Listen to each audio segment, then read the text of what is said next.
들어오신 것 같습니다. 네. 네. 안녕하세요. 이번 주 Believe It Programming 팟캐스트 시청해 주셔서 감사합니다. 이번 주에는 특별한 저희 랄프 코치님 처음으로 이제 영입하셔서 간단하게 자기소개 부탁드립니다. 네, 저 서울의 쿠타짐이라는 크로스핏 박스에서 코치하고 있는 랄프입니다. 한국 이름은 윤태웅입니다. 크로스핏은 12년째 하고 있습니다. 좀 오래됐습니다. 네, 엄청 오랫동안 하셨나요? 그 12년 전에는 박스가 많이 없었을 것 같은데 그때는 크로스핏 최강 박스 있고 그리고 그때 4TP 아직 생기기 전이었을 것 같은데. 전이었어요. 네. 맞아요. 그러면은 어떤 크로스핏 박스 다니셨나요? 그때는 저는 4TP 오너 브라이언이 다니던 센티널. 네. 그렇구나. 그때 막 서울에는 센티널, 뭐 최강 있었고 뭐 그 리버 크로스핏 박스들이 좀 많았고. 그렇죠. 강남에 투혼. 투혼 가봤죠. 네. 네, 투혼이랑 센티널이 좀 이제 엄청 양대산맥이었어요. 그랬구나. 네. 참 대단하네요. 12년 전에는 미국에서도 크로스핏을 아는 사람이 많지 않았는데 그때 시작을 하셨다니 OG네요. 말 그대로. 완전, 네. 그때 엄청 어렸어서 지금 제 나이 때 이렇게 오래 한 사람 많이 없는 것 같아요. 네. 제이 코치님도 오래 하시지 않았나요? 크로스핏? 맞아요. 저도 랄프 코치님이랑 똑같이 12년도부터 시작했습니다. 와우. 와. 저보다 1년 더 일찍 시작하셨네요. 저 13년도. 13년도인가요? 네네네. 네네네. 비슷하네요. 진짜 오래되셨네. 저는 16년에 시작했는데 아직 아기네요. 네, 알겠습니다. 그러면 이번 주 팟캐스트 주제는 그 엘리트 짐내스틱 수치, 저번 주에는 스트렝스 수치에 대해서 얘기를 해봐서 이번에는 짐내스틱에 대해서 간단하게 얘기를 해보고 그 다음에 크로스핏에서 흔히 볼 수 없는 운동들에 대해서 좀 얘기를 해보고 그 다음에 최적의 훈련 스케줄은 어떻게 생겼을까 그거에 대해서 조금 얘기해보고 그 다음에 마지막으로는 저번 주에 했던 1분 토론 그대로 주제 3가지 다루도록 하겠습니다. 첫 번째는 스마트폰은 훈련에 도움 아니면 해가 되는가랑 두 번째는 크로스핏 게임즈 우승 상금은 적당한가 그리고 마지막으로 만약 선수를 고른다면 100% 멘탈 50% 신체 조건 아니면 100% 신체 조건 50% 멘탈이 더 좋을까에 대해서 얘기해 보도록 하겠습니다. 엘리트 짐내스틱 수치는 제 생각에는 역도 그리고 뭐 스쿼트, 데드 이런 거에 비해서 좀 화려하진 않은 것 같아요. 그리고 인스타에서도 뭐 보면은 맥스 체스트 바를 뭐 한다고 하면은 그거를 뭐 50개 이상을 하는 거를 계속 볼 사람은 많지 않기 때문에 그렇게 많은 사람들이 그거에 대해서 이렇게 포스팅을 잘 안 하는 것 같고 그리고 어떻게 보면은 좀 어떤 수치가 정말 중요한지도 모르는 것 같습니다. 뭐 역도 같은 경우는 스네치 225 뭐 이렇게 얘기를 하면 어느 정도 이해가 가는데 만약에 뭐 바머스럽 15개 언브로큰 하면은 그거는 기준점에 봤을 때 얼만큼이지? 라고 생각을 할 수밖에 없게 되는 것 같습니다. 그래서 그 기준점들에 대해서 조금 얘기를 해보면은 도움이 될 거라고 생각을 합니다. 저는 개인적으로 짐내스틱 특히 한국 선수분들 코치하면서 크게 보는 거는 링 머슬업, 언브로큰 만약 엘리트가 목표라면 링 머슬업, 언브로큰 하는 거랑 그리고 토투바 좀 많이 중요한 것 같습니다. 왜냐면 체스트바는 어느 정도 그래도 비교적으로 빠른 동작이기 때문에 전완근에도 그렇게 크게 임팩트가 없는 것 같은데 근데 토투바는 더 느린 동작이고 그리고 의외로 토투바를 하는 거를 보면은 어깨 가동성에 대한 판단이 좀 잘 나오는 것 같아요.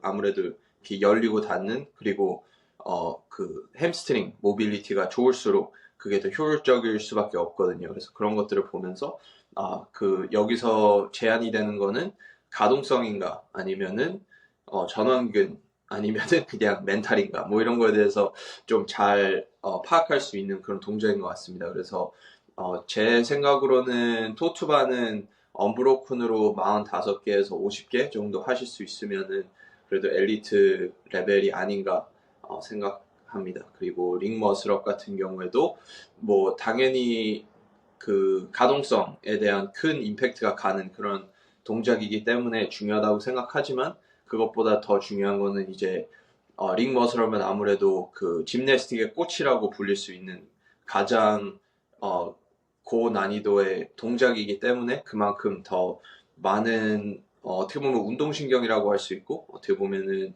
그냥 코디네이션 모든 것이 다 동작들이 깔끔하게 나오는가 그거에 대해서 보고 그리고 링머슬업도 아무래도 자세 면에서 좀 네, 임팩트가 크기 때문에 그런 것들에서 좀 네, 많이 보고 있는 부분 중에 하나인 것 같습니다. 그리고 링머슬업은 제 생각에는 한 어, 18개 이상 할 수 있으면 언브로큰으로 할 수 있으면 엘리트가 아닌가라고 생각을 하고 그리고 가장 많이 하시는 분들은 뭐 30개까지도 가능할 거라고 저는 생각을 합니다. 그리고 프레스 동작에서는 요즘 이번 연도에서도 나왔던 월 페이싱 핸드앤 푸시업이 그 아무래도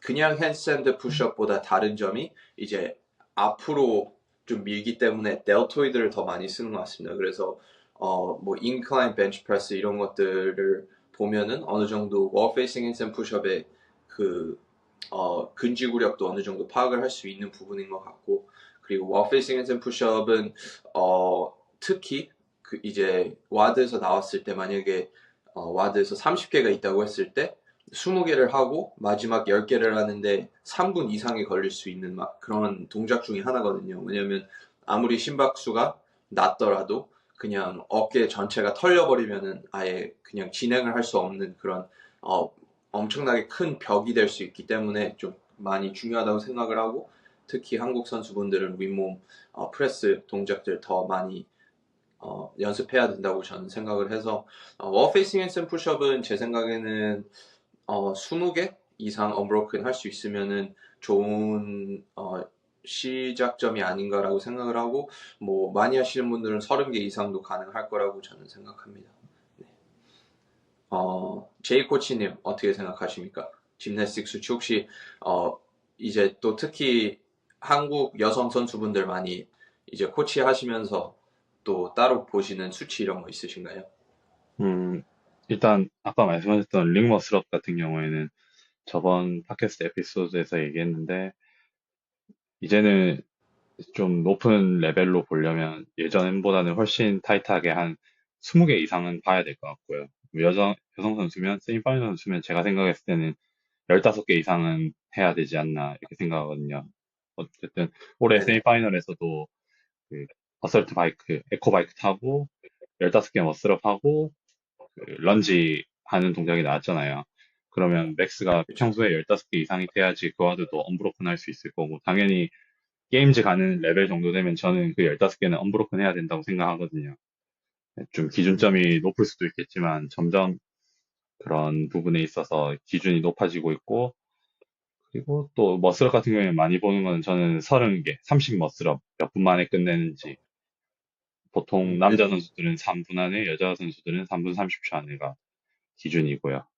그리고 또 체크해 보는 부분들이 그런 30 머슬업을 했을 때 이분이 그 올라가는 트랜지션 동작에서 어려움을 겪는지 혹은 딥스에서 어려움을 겪는지 보통은 여성 선수들 같은 경우에는 힙을 잘 차고 몸이 가볍고 그런 스윙 자체를 잘하니까 올라가는 건 가벼운데 딥에서 엄청 힘듦을 겪는 경우가 많거든요. 아무리 네. 백힙을 세게 차도.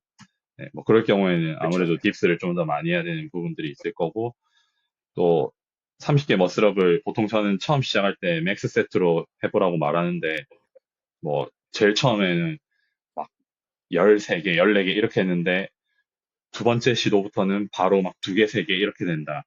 그러면 보통은 이런 이분이 동작을 수행하는 데 있어서 뭐 역학적인 문제가 있다던가 아니면 너무 안 좋은 에어로빅 시스템을 갖고 있다던가 이런 문제들이 있기 때문에 또 그런 30 머슬업 측정하는 데 있어서 나오는 문제점에 따라서 프로그래밍이 좀 다르게 되는 경향도 있고요.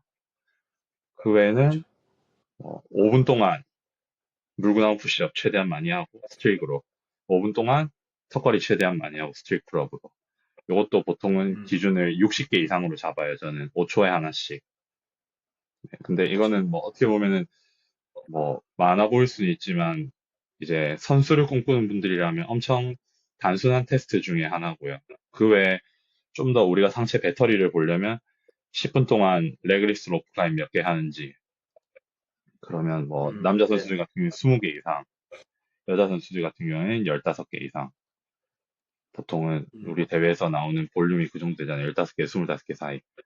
그리고 또 그쵸. 그 스트릭 핸드스탠드 푸시업도 우리가 조금 더 배터리 버전으로 보고 좀 더 한 번에 강하게 수축할 수 있는 버전을 보면 남자분들은 10인치로 그리고 여자분들은 6인치 데피시스로 측정해보는 방법도 있을 거고요. 이거는 조금 더 우리가 그 일반적인 스트릭 핸드스탠드 푸시업의 어깨 3주 지구력보다는 전반적인 그 견갑대 그 능력들을 볼 수 네. 있기 때문에 조금 더 복잡하게 우리가 볼 수 있는 부분 중에 하나인 것 같아요. 네. 그리고 아까 네네. 말씀하셨던 뭐 토투바, 체스투바 이런 동작들은 저도 비슷하게 생각하는 게 한 50개 이상은 할 수 있으면 되게 좋다고 생각하고요. 저번에 체조 선수 출신 크로스핏 선수 한 분 봤는데 프랑스 선수였나? 그분은 한 번에 108개까지 하더라고요, 토투바를. 와, 예, 아무래도 그분들은 이런 이제 몸 접는 컴프레션 동작에서 엄청 강점을 발휘하기 때문에, 그리고 몸도 좀 가볍기 때문에 그런 점이 있겠지만, 사실 뭐 100개까지 할 필요는 없고, 5, 60개 정도 잘 수행하고, 네, 왜냐면 뭐 와드에서 사실 그 정도 한 번에 할 이유는 없잖아요. 네, 네. 그쵸. 그런 부분들을 좀 많이 보는 것 같아요, 저는. 네네. 그, 이 기준점 자체가 이제 한국 선수분들도 그렇고 그냥 기본적으로 다 중요한 이유가 그 이런 수치들에 대한 기준이 없으면은 어느 정도 해야 잘하는 건지를 모르기 때문에 좀 그런 면에 대한 개선을 잘 못하게 될 수도 있다고 저는 생각을 하고 그리고 특히 한국 문화에서는 기준을 엄청 좋아하시는 것 같아요. 음, 왜냐하면 그 기준이 있으면 그거를 위해서 열심히 또 훈련하시는 분들이 많기 때문에 네, 이런 수치들 정말 중요하다고 저도 생각합니다.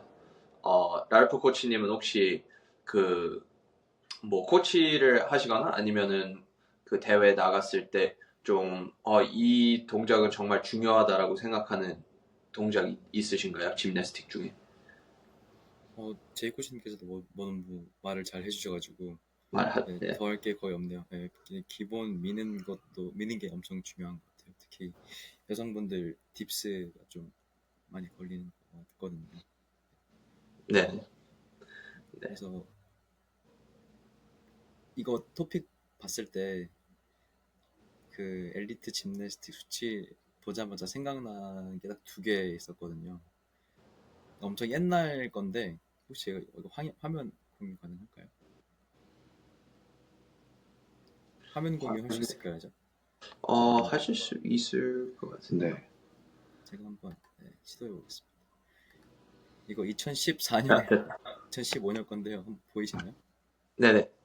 음, 그 14년 게임즈 챔피언 카밀 화면에 메바라진의 네, 네. CLB라고 부르는데 60초 안에 체스트바 60개 브로큰 하는 영상인데 엄청 유명하더라고요. 네. 카밀도 약간 체조 백그라운드가 있는 것 같아가지고 그쵸. 네. 네. 이것도 완전 엘리트 기준 잘 잡히는 것 같고 그리고 두 번째도 좀 옛날 영상인데 자꾸 옛날 것 같고 죄송합니다. 역시 어지. 역시 오지.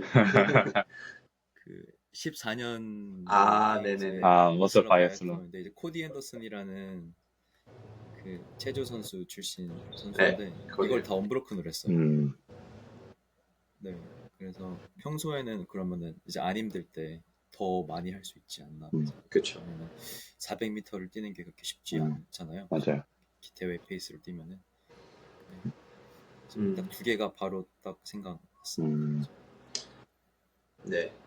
엘리트 기준. 어, 네, 코디 앤더슨 만약 지금 팔로우 하고 있지 않으시다면은 한번 팔로우 하시면은 체조 동작들에 많이 도움 될 거라고 저는 생각합니다. 아마 크로스핏 세계에서는 그래도 게임즈를 간 선수들 중에 짐네스티를 가장 잘하는 선수가 코디 앤더슨이 아닌가 생각을 하고 그리고 네, 짐네스틱 그 선수 출신이기 때문에 다른 동작들도 많이 하거든요. 뭐 링에서 이렇게 그 덤블링 해가지고 내려 착지하고 막 이런 것도 하고 그런데 포워드롤이랑 네네네 그런 것들도 하고 뭐 기본 같은 것들도 엄청 잘 다루는 그런 선수고 그리고 의외로 역도도 엄청 잘하는 선수라서 엄청 저는 잘해요. 예, 엄청 역도 잘해요. 면에서 많이 네, 좀 영감을 받는 그런 선수인 것 같고 그리고 가장 중요한 거는 코디 앤더슨이 가장 돋보이는 거는 가동성,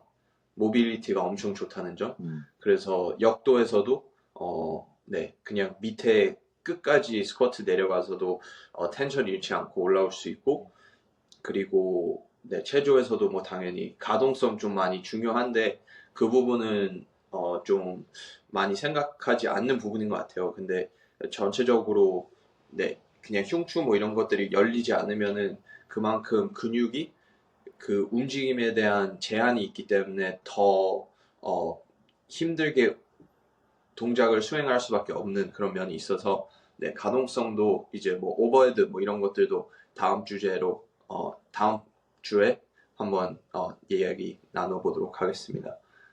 두 번째로 그 크로스핏에서 흔히 볼 수 없는 운동들 이 부분은 저번에도 한 몇 달 전에 한번 얘기를 한 것 같은데 그 이유는 이제 크로스핏을 하시는 분들 특히 한국에서는 그 크로스핏을 하시면서 그냥 크로스핏 외에 다른 동작들은 거의 만지지 않는 그런 문화가 있는 것 같아요. 미국에도 뭐 당연히 있고.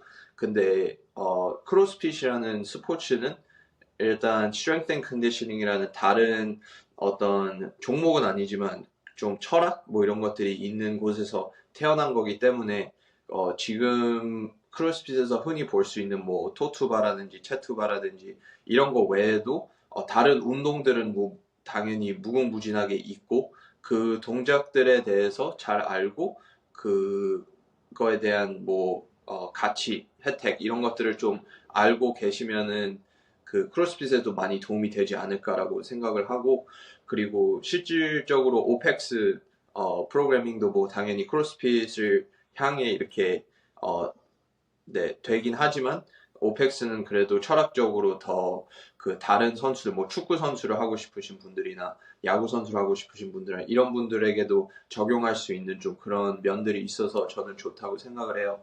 그래서 그 흔히 볼 수 없는 동작들 기본적으로 크로스핏에서는 회전 동작들이 많이 없는 것 같습니다. 그래서 그래서 뭐 팔로프 프레스라든지 이제 뭐 밴드를 걸어놓고 이렇게 옆으로 이렇게 밴드가 가고 있으면은 이제 복근이 이렇게 열리려고 하는 그 동작을 좀 그 훈련하는 거죠. 그래서 코어를 강하게 하고 뭐 그런 것들은 이제 회전을 많이 하는 골프라든지 야구 선수라든지 이런 쪽에서 도움이 많이 되는데 아무래도 크로스핏에서는 그런 동작들이 없기 때문에 좀 많이 안 하게 되는 것 같은데 당연히 이런 것들도 훈련을 하면은 크로스핏 부상 특히 부상에서 많이 도움이 될 거라고 저는 생각을 합니다. 왜냐면 뭐 스네치 아니면은 저크를 했을 때 바벨이 약간이라도 돌 때 그 회전을 하는 거를 만약에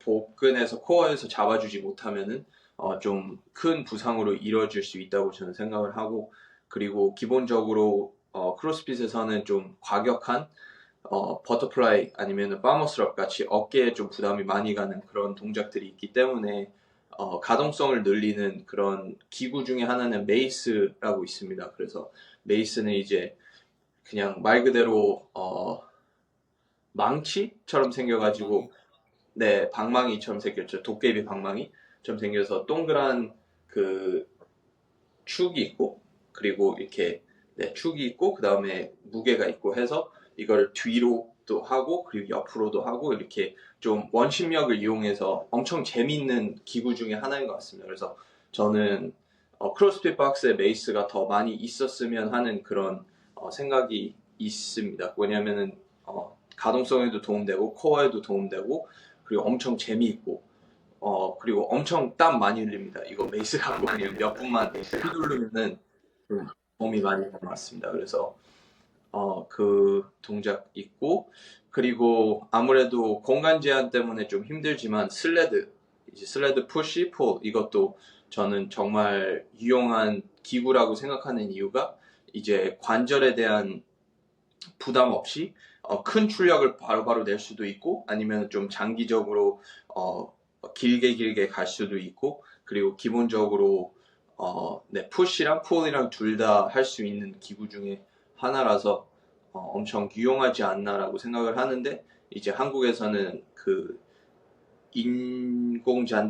인조잔디, 터프가 있는 박스는 많지 않기 때문에 그런 면에서 제한이 있다고 생각을 하고 그리고 아무래도 뭐 오픈짐에서 사용하고 싶다고 해도 뭐 만약에 수업이 진행되고 있다고 하면은 공간적인 제한이 있어서 좀 많이 못 보는 것 같은데 저는 슬레드 엄청 중요한 만약 엘리트로 가고 싶다면은 뭐 크로스핏에서도 운동에서도 와드에서도 사용하는 그런 기구 중에 하나가 슬레드이기 때문에 좀 중요하지 않나라는 생각을 많이 하고 저도 그냥 슬레드를 거의 머신만큼 많이 사용을 한다면은 도움이 정말 많이 될 거라고 저는 믿습니다. 네.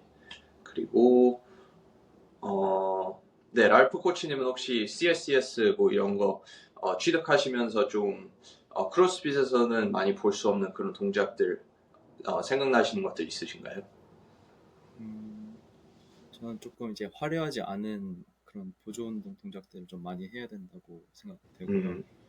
저희 동작할 때 이제 뭐 몸에 이제 면들이 있잖아요. 이 동작이 이루어지는 뭐 사지털 플레인 있고 뭐 그렇죠. 펜트럴 플레인 있고 트랜스버스 플레인인데 거의 대부분 이 방향으로 저희가 많이 운동을 하잖아요. 뭐 팔을 그쵸. 하든지 스쿼트를 하든지.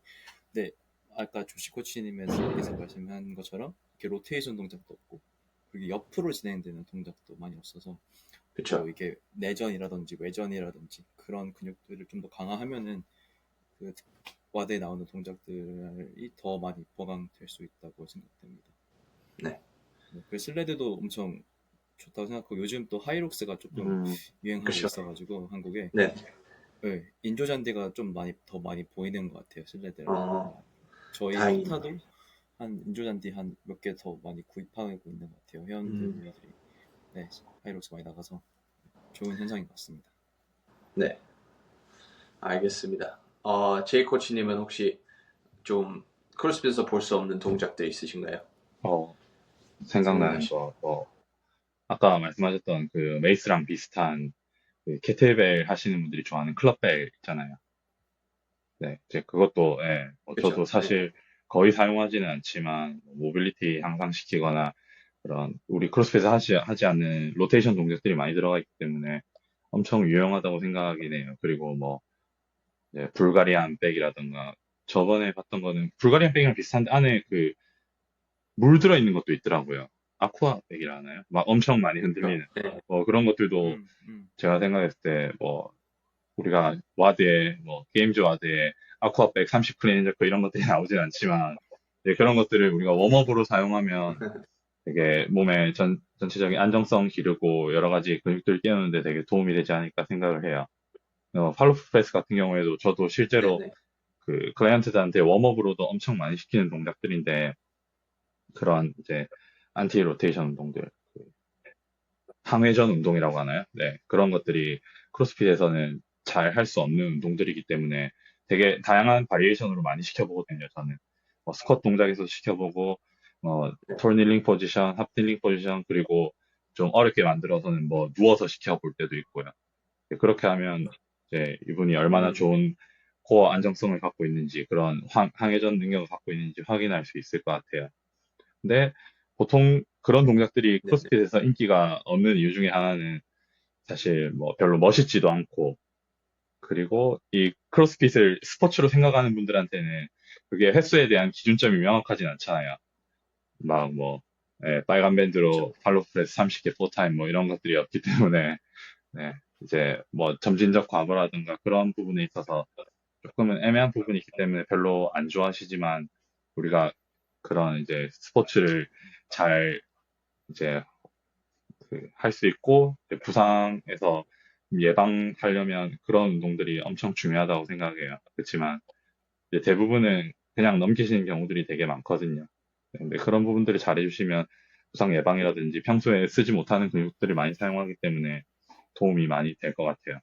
그리고 음, 슬레드 같은 경우에도 저도 되게 유용하다고 생각하는데 뭐 슬레드나 샌드백 같은 그런 오드 오브젝트들도 사용하면 되게 활용도가 많아요. 뭐 음, 슬레드는 제가 생각했을 때 되게 좋은 점 중에 하나는 신장성 신장성 수축 구간이 없잖아요. 우리가 이제 단축형 수축만 할 수 있는 운동들이기 때문에 뭐 예를 들어서 이 사람이 운동선수다. 그러면 시즌 중에 계속 트레이닝을 해야 되는데 그런 신장성 수축이 안 들어가 있는 운동들을 해주면 아무래도 다음날 근육통이 덜하고 내 경기에서 음, 퍼포먼스에서도 별로 영향을 안 미칠 거기 때문에 나의 원래 그 본업에 좀 더 영향이 가지 않으면서도 트레이닝 할 수 있는 장점이 있다 생각하고요. 그리고 되게 가벼운 슬레드 같은 경우에는 우리가 빠르게 움직일 수 있고 되게 폭발적으로 할 수 있기 때문에 그런 그 뭐 리프팅이나 이런 동작들 하기 전에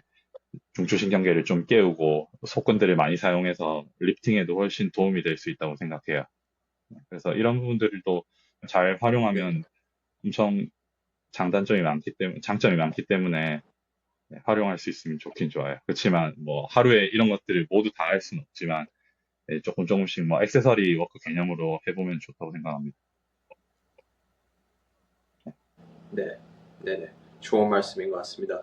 그, 네, 그냥 두 분 다 말씀하시는 거, 들으니까 정말 크로스핏에서는 많이 빠져있는 것들이 정말 많은 것 같습니다. 뭐, 흔히 봐서 케이블도 음, 많이 없잖아요. 근데 케이블은 이제 모든 방향으로 저항을 넣을 수 있기 때문에 재활에서도 많이 도움이 되고, 뭐, 실질적으로 이제 그냥 만약에 웨이트 케이블이면은 아무래도 폭발적인 운동은 못하지만 어느 정도 그거를 감당할 수 있는 뭐 카이저 머신이라든지 이런 공기압으로 되는 케이블 머신들은 이제 빠르게 움직일 수 있고 그리고 홀드 이런 것들을 하면서 조금 더 강화를 많이 할 수 있기 때문에 케이블도 뭐 비싸고 그리고 공간도 많이 차지하기 때문에 많이 안 사용하시는 것 같은데 그냥 풀업바에 이렇게 매달려서 할 수 있는 그런 거라도 케이블이 있으면은 정말 도움 많이 될 거라고 저는 생각을 합니다. 그리고 뭐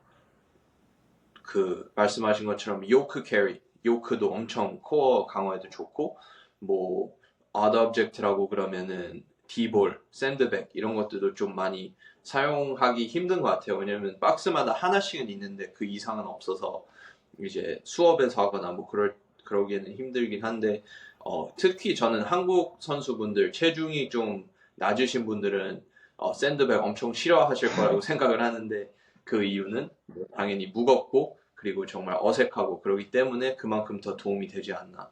네. 정말 노동에 가까운 그런 음, 동작 중 맞아요. 하나죠. 네. 네. 음. 네, 알겠습니다. 그러면 다음 주제, 최적의 훈련 스케줄은 어떻게 생겼을까?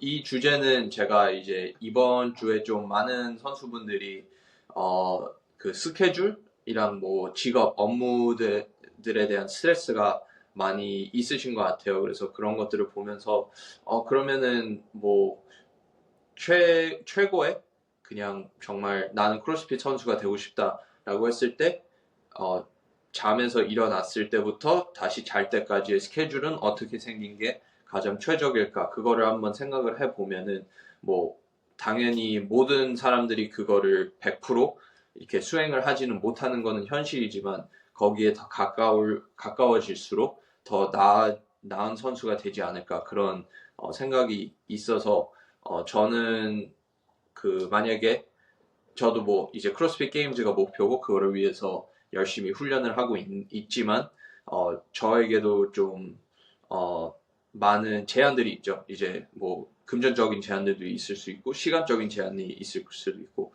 그래서 제가 만약에 구상을 해 본다면은 만약에 저는 그래도 아침 일찍 일어나는 게 좋지 않나라고 생각을 하는 이유가 이제 뭐 박스들도 그 이제 수업이 있고 그러니까 조금 일찍 일어나서 사람 없을 때 그때 카디오 세션 제 생각에는 6시 반에 일어나서 베이글이나 바나나 같은 간단한 어, 탄수화물 하나 먹고 그 다음에 바로 준비를 해서 그 카디오 세션 하나를 하고 한 8시까지 한 다음에 다시 집에 와서 리커버리로 뭐 스트레칭 가동성 이런 것들을 늘리면서 그 아침밥을 천천히 먹고 그 다음에 뭐 밖에 나가서 산책을 한 다음에 집에 와서 낮잠을 자도 되고 낮잠을 잔 다음에 다시 이제 박스를 한 10시, 11시쯤 가서 운동을 하고 한 1시 반에서 2시쯤 끝나면은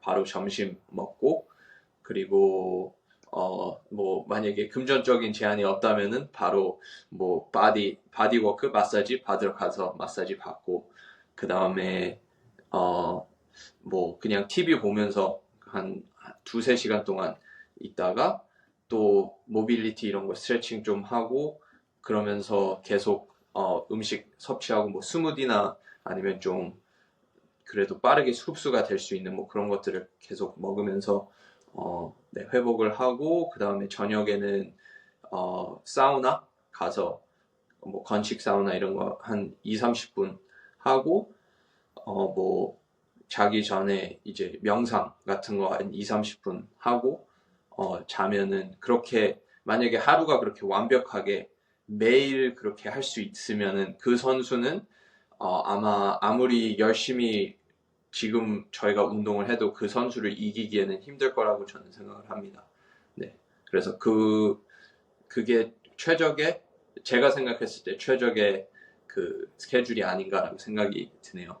랄프 코치님은 어떻게 생각하십니까? 저도 거의 완전 같은 같은 생각입니다. 아침에 카디오를 하는 게 좋은 게 그 오전에 일어나서 바로 체온을 올리는 게 이제 뭐 몸 신체 밸런스에도 엄청 중요하다고 하더라고요. 네, 호르몬 관점에서 그렇고 그리고 저녁에 잘 때가 내 체온이 제일 낮아야지 좀 수면 질이 제일 높다고 하더라고요. 그래서 아침에 최대한 땀 흘리고 네, 그리고 약간 오전에 구준령 하는 게 조금 부담스러울 수도 있잖아요. 일어나자마자 뭐 거의 그쵸. 무겁게 역돌하거나 네, 그래서 몸 좀 깨운 다음에 밥 먹고 오후 늦은 아침 오후에 리프팅이라든지 메디컨 하든지 이렇게 하고 맨날 마사지 받을 수 있으면 좋겠네요, 진짜. 그쵸. 너무 좋을 것 같아요. 맨날 네, 마사지 받을 수 있어요. 맨날 그렇게 네, 케어해주는 사람이 있었으면 진짜 좋겠어요. 네.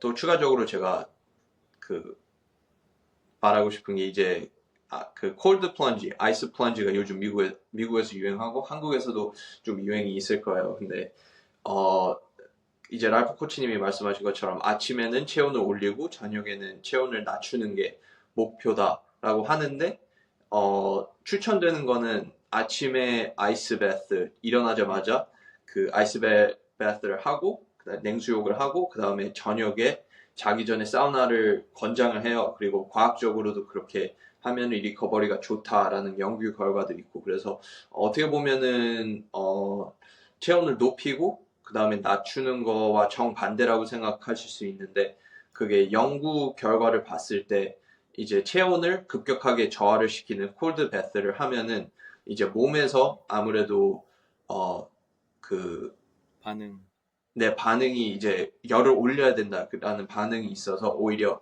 네, 역효과가 있다고 하네요. 그래서 사우나도 있으면은 몸에서 체온을 낮춰야겠다 하면서 이 시스템을 네, 더 구축을 해가지고 더 그 체온을 낮춰가지고 그 잘 때 더 도움이 된다 그렇게 얘기를 하더라고요. 그래서 그것도 정말 좋은 것 같고 그리고 저는 뭐 실질적으로 그 아이스 배럴 뭐 이런 거를 갖고 있지 않고 뉴욕이다 보니까 아파트가 작아서 그거를 놓을 데가 없어서 그래서 그거는 안 하지만 아침에 냉수욕은 무조건 하는 편입니다. 네, 거의 쉬는 날도 그 무조건 냉수욕을 하는데, 근데 이거를 계속하고 습관화가 되면은 정말 그 호르몬 변화가 느껴집니다. 그냥 운동하고 나면은 엔돌핀이 들어오는 것처럼 그냥 아침에 일어나서 냉수욕을 하면은 한 10초에서 15초 동안은 괴롭고 그 다음부터는 딱 끝나면은 정말 기분이 확 좋아지는 그런 느낌이 저는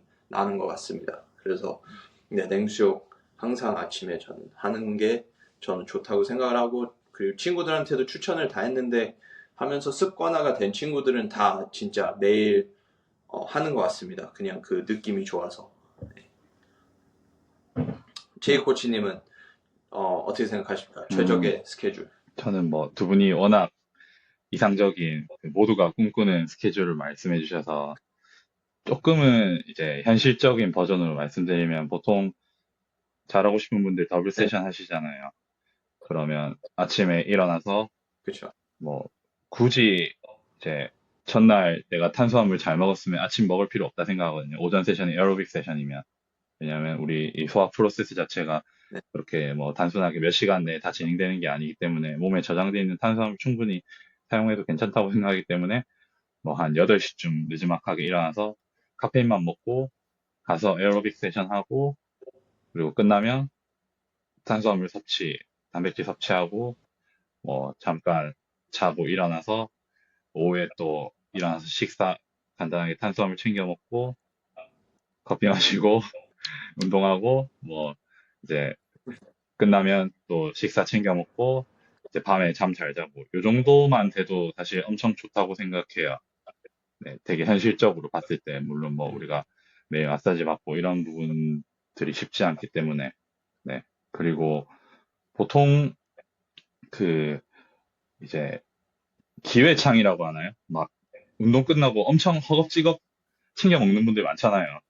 막 음, 보면 막 그 쿨다운도 안 하고 막 그렇죠. 그냥 와드 끝나자마자 당장 막 프로틴 열어갖고 음, 허걱대면서 막 그 흔들면서 마시는 분들도 계시는데 음, 사실 그럴 필요는 없다고 생각하거든요. 이미 몸이 충분히 흥분돼 있는 상태고 맞아요. 네, 그 교감신경도 많이 활성화되어 있는 상태이기 때문에 그 상태면 그 제 생각에는 몸에서 그거를 음식물이 들어오면 받아들이기보다는 이제 조금 더 몸이 전투 상태이기 때문에 그냥 내보낸다고 생각해요. 뭐 설사한다던가. 그렇기 때문에 좀 더 쿨다운 확실히 하시고 드시는 게 훨씬 낫다고 생각하고요. 그리고 내가 뭐 이런 더블 세션을 할 수 없는 상황이면 대부분 직장 생활하는 분들이 더블 세션 안 되잖아요. 그러면 네, 그렇죠. 싱글 세션으로 한다고 생각하면 되게 이상적인 세션은 진짜 간단한데 웜업 꼼꼼하게 하고 훈련할 때 집중하고요. 핸드폰 안 보고. 그리고 너무 하루에 막 A부터 A, B, C, D, E, F, G 다 하려고 하지 말고 하루는 뭐 카디오 잘하고 하루는 스트렝스 잘하고 하루는 인터벌 잘하고 요 정도로 하루에 내가 집중할 수 있는 것들만 잘해도 되게 좋아진다고 생각해요. 근데 대부분은 네, 하루에 물론 이제 열정이 넘치기 때문에 하루에 모든 것들을 다 하려고 하거든요.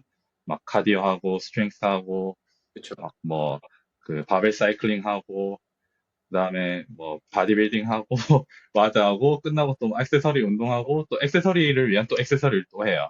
그렇게 되면 다음날 제대로 회복도 안 될 뿐더러 네, 장기적으로 봤을 때 부상 위험도 있기 때문에 조금 더 내가 그 집중할 수 있는 부분들에 집중하고 나머지 시간은 또 휴식을 잘 취하는 것도 되게 중요하다고 생각해요.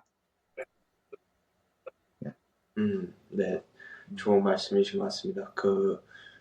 정말 불편한 현실 중에 하나는 그거죠. 그냥 아무리 열심히 운동을 한다고 해도 그 주변에 있는, 왜냐면 운동은 뭐 3시간을 한다고 해도 4시간을 한다고 해도 하루에는 24시간이 있기 때문에 그 다른 20시간 동안 어떻게 운동에 최적화를 하는가 그거가 맞춰지지 않으면은 아무리 4시간 동안 정말 최적의 프로그램으로 가장 모든 걸 100%를 줘도 그 20시간 동안 수면을 6시간만 자고 술 마시고 그리고 음식 잘 안 먹고 스트레칭 안 하고 이런 것들이 있으면은 절대로 더 나은 선수로 가기에는 힘든 것 같습니다. 그리고 네, 그런 면들이 있고 그리고 선수로서 그냥 항상 깨닫는 게 이건 것 같습니다.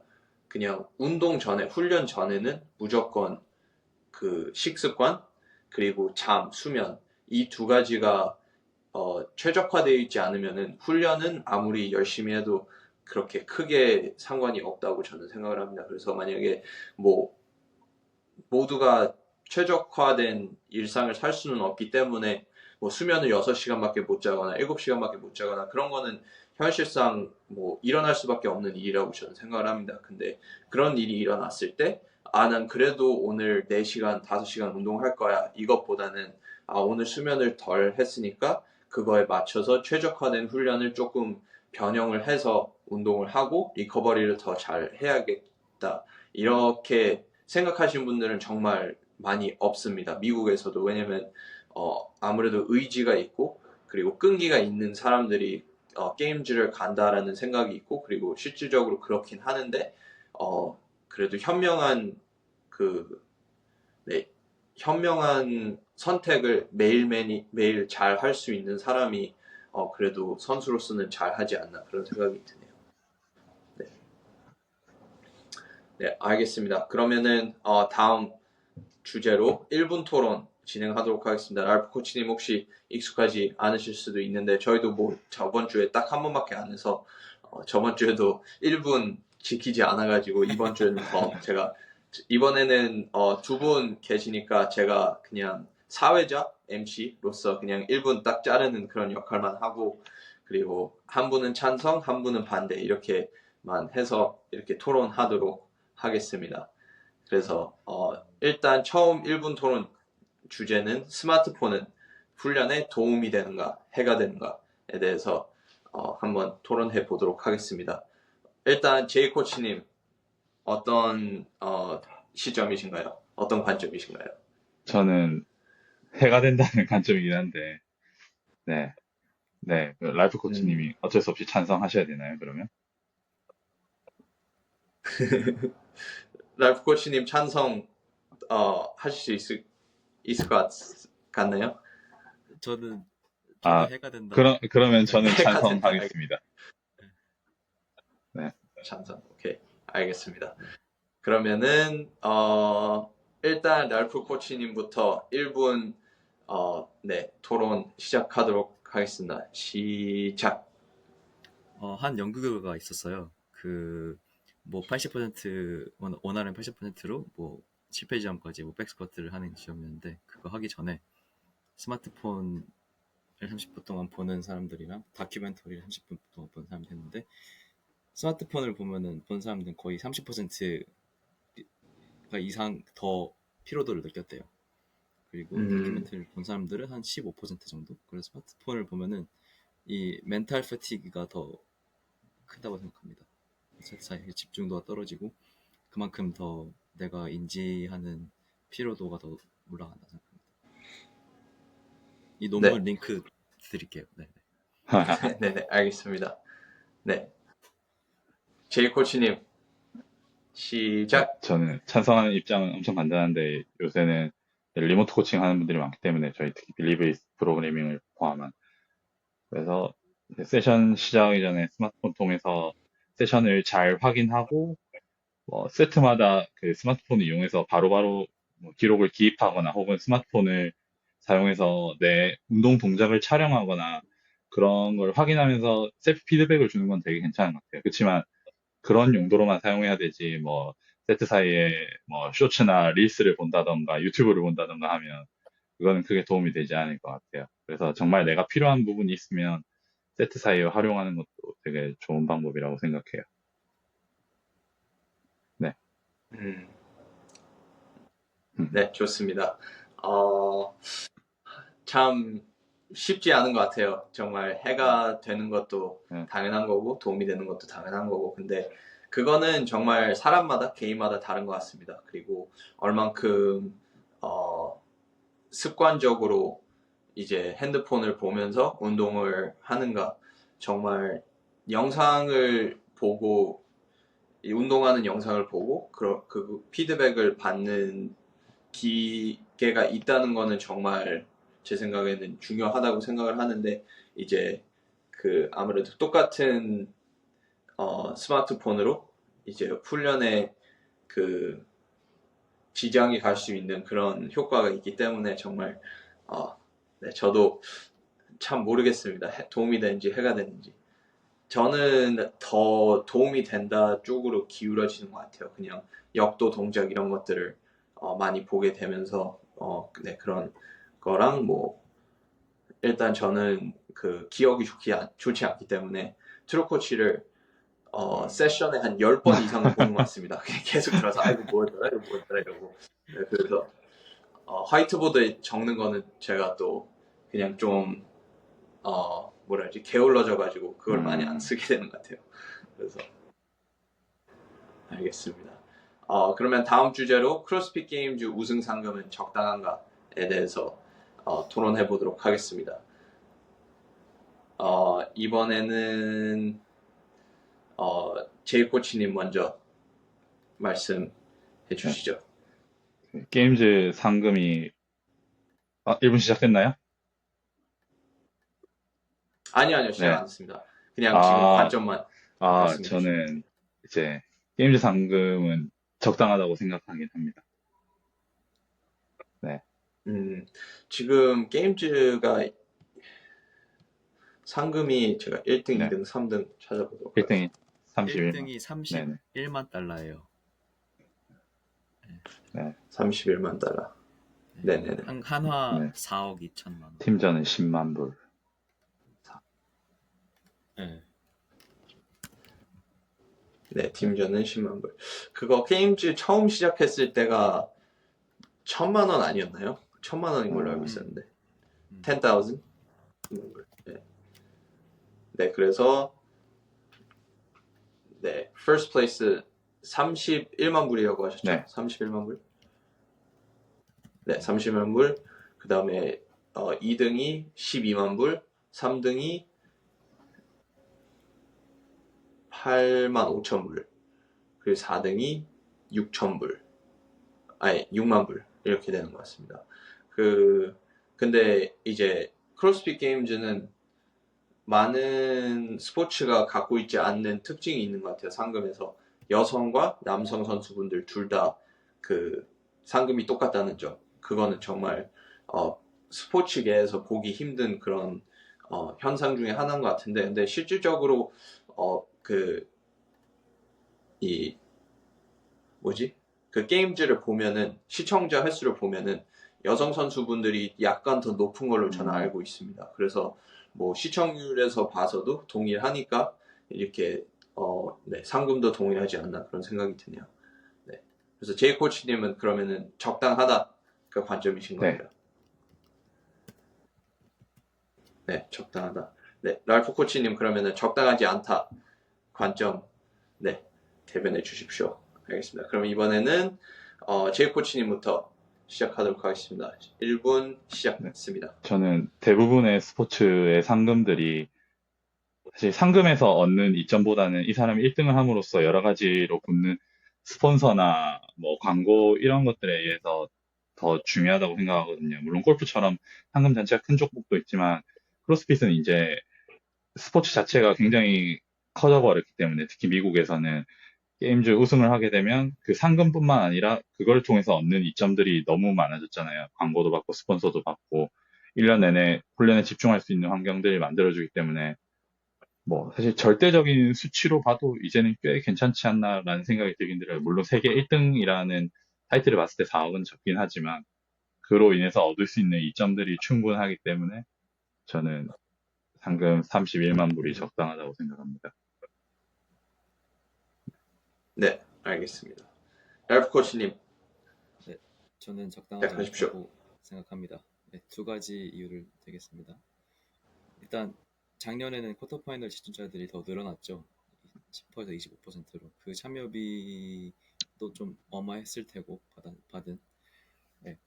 그래서 그거 생각하면은 더 줄 수 있지 않았을까라는 생각도 들고요. 그리고 뭐 미국 MLB에서는 뭐 MLB랑은 크로스핏이랑 뭐 비교하면 안 되겠지만 그래도 MLB에서 제일 역사상 계약금이 제일 많은 선수 오타니 선수 계약금이 9천억이에요. 9천억. 네, 9천억. 물론 뭐 여러 가지 조건들이 있지만 계약금만 9천억이라서 이제 뭐 다른 스폰서들로 받는 돈 생각하면 이제 거의 상상을 초월하는 돈이기 때문에 이제 충분히 성장할 수 있는 공간은 좀 많은 것 같습니다. 크로스핏 연봉. 음. 아직 컨트랙은 네 혹시 아시나요? 뭐 다른 회사들이랑 뭐 큰 컨트랙이 뭐 잡힌 크로스핏 선수들 그 크로스핏 선수분들 계약금 말씀하신 말씀하신 거죠? 거죠. 네 있나요? 어, 네. 제가 듣기로는 이제 티어에서 거의 6, 70%의 선수들을 다 휩쓸었잖아요. 그 스폰서로. 어떻게 보면 80% 이상이라고 볼 수 있을 만큼 많은 선수들을 한 번에 계약을 했는데 제가 알기로는 그냥 미국 그냥 진짜 탑 레벨 선수들, 그러니까 트래비스 메이어나 아니면은 노아 올슨이나 이런 선수분들 정도 레벨 되는 선수들은 어, 계약이 이제 1년에 그래도 미국 평균 그 연봉만큼 계약이 된다고 저는 들었습니다. 그러니까 미국 지금 연봉이 제가 알기로는 6만 5천 불로 알고 있어요. 그래서 그 정도라고 생각하시면 될 거라고 생각합니다. 저는 그거 이상으로 되지 않을 거라고 생각하고 뭐 어떻게 보면은 오타니 선수처럼 많이 받지는 못하죠. 근데 그만큼의 저는 노력과 그런 희생들이 있다고 저는 생각을 해서 좀 안타까운 현실이라고 생각을 하지만 뭐 스포츠를 잘못 고른 거는 선수 잘못이겠죠. 뭐 그리고 현실적으로 봤을 때 만약에 크로스핏이 MLB나 아니면 NFL만큼 커졌다라고 하면은 정말 유전적으로 탁월한 선수분들이 다 휩쓸기 때문에 지금 그래도 선수 생활을 할 수 있는 사람들이 한 90, 95% 사람들이 그때 정도가 되면은 아예 선수라는 말을 못할 정도가 되지 않을까라는 생각이 드네요. 이제 NFL 뭐 18살, 17살짜리 애들 정말 가는 애들도 막 클린 3위로 파워 클린 할 수 있고 막 스쿼트 500파운드 할 수 있고 이런 거 보면은 그냥 세상에는 괴물이 많구나. 그냥 크로스핏에 관심이 없을 뿐이지. 그렇게 생각이 되는 것 같습니다. 맞아요. NFL에서 안 넘어오는 게 너무 감사하다고 생각합니다. 그쵸. 저는 댈런 페퍼 같은 정말 기질이 좋은 선수들은 보면서 좀 안타까운 점이 있는 것 같아요. 챈들러 스미스처럼 완전 몸 큰 이런 선수들은 NFL 갔으면은 지금 억만장자였을 텐데 그렇게 맞아요. 생각을 할 수밖에 없게 되는 것 같아요. 그냥 지금 크로스핏에서 성공해서 뭐 불만은 없겠지만 제 관점으로 봤을 때는 이런 선수들은 정말 유전적으로 타고났기 때문에 다른 스포츠 했으면 돈을 더 많이 벌지 않았을까라는 생각이 있긴 합니다. 알겠습니다. 그러면 마지막으로 만약에 크로스핏 선수를 코치를 한다면은 이 선수는 100% 멘탈이고 50% 신체 조건을 갖고 있는 선수다. 아니면은 100% 신체 조건을 갖고 있지만 멘탈은 50%밖에 안 된다. 그 두 개를 봤을 때 어떤 선수가 더 나은가에 대해서 한번 토론해 보도록 하겠습니다. 그냥 이제 신체 조건이라고 하면은 뭐 만약에 크로스핏의 완벽한 신체 조건은 뭐 90kg에서 그 178 정도의 키가 된다고 하면은 이 선수는 뭐 만약에 키가 160이고 그리고 체중이 뭐 65kg다 이렇게 생각하시면 될 것 같고 그리고 멘탈은 이제 뭐 50% 멘탈은 그냥 말 그대로 그냥 와드를 하면서 그냥 계속 안 좋은 습관, 안 좋은 생각만 하는 선수 아니면 시작하기 전에도 이거 진짜 하기 싫어. 막 오늘 또 해야 되나 이렇게 생각하는 그런 선수라고 생각하시면 될 것 같습니다. 이번에는 랄프 코치님 어떤 선수가 더 낫다고 생각하십니까? 저는 신체 조건 선택하겠습니다. 신체 조건이 100%? 네, 알겠습니다. 그러면 제이 코치님 100% 멘탈 네. 하실 수 해보겠습니다. 있으신가요? 네. 네, 알겠습니다. 그러면 이번에는 랄프 코치님부터 1분 지금 시작하도록 하겠습니다. 아무리 노력을 많이 해도 유전자는 정말 못 이기는 것 같습니다. 네, 이 노력으로 저희 DNA 구조는 바꿀 수 없다고 생각합니다. 음, 네. 그래서 멘탈이 안 좋은 선수는 멘탈 트레이닝만 열심히 시키면 돼요. 네네네. 네, 탁월한 신체 조건이니까. 네, 그래서 뭐 멘탈이 안 좋은 이유로 뭐 여러 번 뭐 실패할 때도 있겠죠. 그 탁월한 신체 조건에도 불구하고. 근데 그럴 때마다 멘탈 훈련 시키면은 완전 좀 더 완벽한 선수가 될 수 있지 않을까. 네, 네. 네, 알겠습니다. 네, 제일 코치님, 1분 지금 네. 시작하도록 하겠습니다. 네, 저는 육체는 정신이 지배한다라는 말이 있는데, 물론 저도 그 말을 그렇게 좋아하진 않지만, 음, 그래도 어느 정도는 영향이 있다 생각해요. 이 사람이 하고자 하는 의지가 있고, 네, 뭐, 똑같은 상황에 처했을 때 얼마나 이제 정신력을 발휘하느냐에 따라서 결과가 많이 달라질 거라고 생각해요. 그래서 뭐 어떤 사람 음, 경우에는 이제 잠재력을 100% 사용 못하는 사람들이 있을 거고, 오히려 멘탈이 좋은 선수들 같은 경우에는 조금 더 자신의 잠재력을 마음껏 발휘할 수 있다고 생각해요. 그렇기 때문에 멘탈적인 부분들이 중요하다고 생각하고, 그런 부분들이 훈련에 있어서 태도나 이제 자세에서도 도움이 많이 되기 때문에 성장할 수 있는 가능성에 있어서 높게 볼 수 있을 것 같아요. 음, 네. 두 분 다, 설득이 잘 된 것 같습니다. 저는, 미국에서 현실적으로 다른 선수들하고 그냥 훈련을 하면서 깨달은 게 정말 신체 조건이 100%인데 멘탈이 50%인 선수들이 정말 많다라는 생각이 있고, 그리고 그 반대로, 와, 이 선수는 진짜 신체 조건이 그렇게 좋지 않은데도 정말 잘하는구나라고 생각하는 선수들이 많은 것 같습니다. 뭐, 예를 들어서, 맷 프레이저도 보면은 신체 조건이 100%는 절대 아니거든요.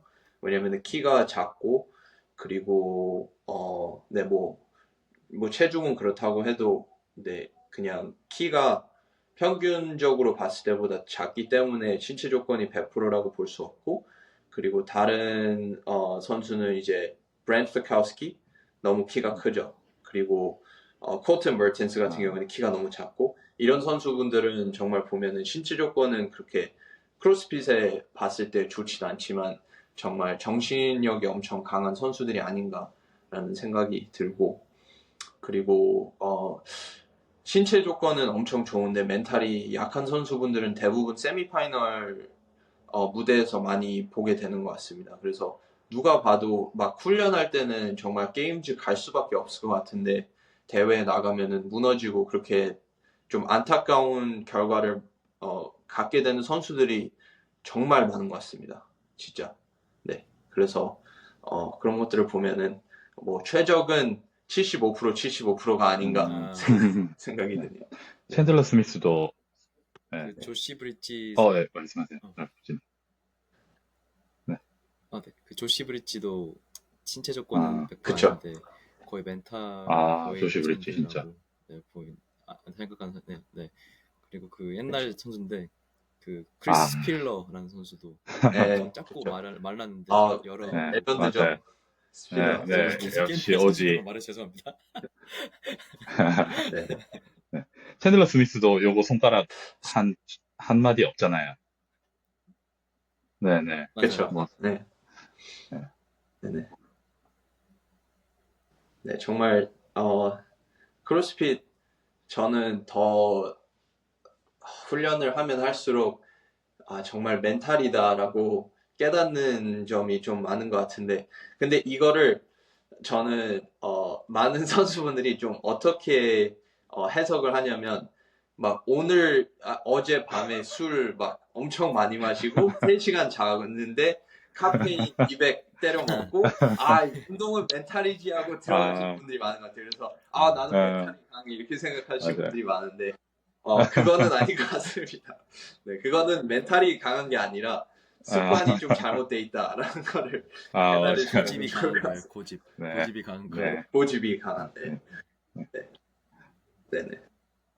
네, 알겠습니다. 오늘 좋은 얘기 나눌 수 있게 돼서 정말 좋았던 것 같습니다. 그러면은 다음 주에도 좀 네, 이렇게 재미있는 주제들 많이 다루도록 하겠습니다. 모두 다음 주에 뵙겠습니다. 수고하셨습니다.